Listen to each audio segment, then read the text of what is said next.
रोज शिव्या खाल्ल्याशिवाय माझा दिवसच जायना. तर काय झाले सांगते तुम्हालाच. तर हॅलो नमस्कार, मी हर्षदा आणि स्वागत आहे तुमचं माझ्या डेली रुटीन व्लॉगमध्ये.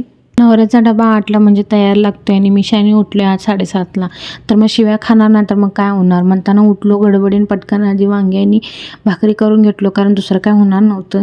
आणि त्याच्यानंतर मग नवऱ्याला बाय केलं. इकडं तिकडं आदू नको बाबा, सरळ जा म्हणून सांगितलं. बाय करून घरात आलो. तेवढ्यात पिलू झोपलेली. पिलू झोपल्या म्हणताना दुसरं काम करून घ्यावं म्हटलं. गॅस त्याने पुसून घेतलं स्वच्छ आधी टकाटक. किचन आधी स्वच्छ केलं तर मग घर स्वच्छ झाल्यासारखं वाटते. तेवढ्यात आमचं भूत उठलं. भूत उठल्यानंतर रडायला लागलं. म्हणताना तिला जवळ घेऊन बसलो तर ती झोपली म्हणताना म्हणलं आता बरं झालं, दुसरी कामं करून घ्यायला बरं म्हटलं. तेवढ्यात ती आणि परत उठून बसली. म्हटलं आता ही काय पोरगी झोपायची नाही, कामं पण करू द्यायची नाही, काय नाही. म्हणताना म्हटलं जाऊ दे, हिला पोटाला खायला घालूया म्हणताना तिच्यासाठी नाश्ता केला.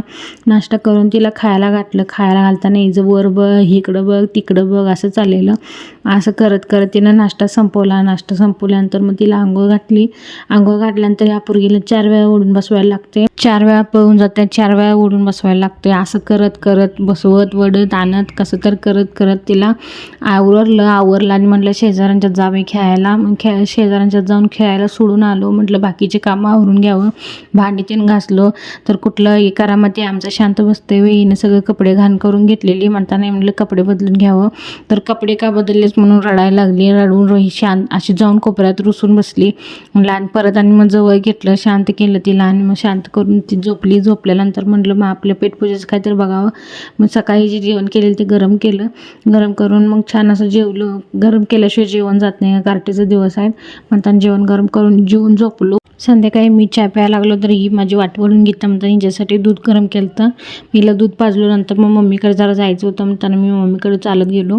मम्मीकडे गेल्यानंतर हे आमचं वादळ कुठं नेलं तरी शांत बसणार नाही, तर जादूसारखं चालायला आले बघा कसं.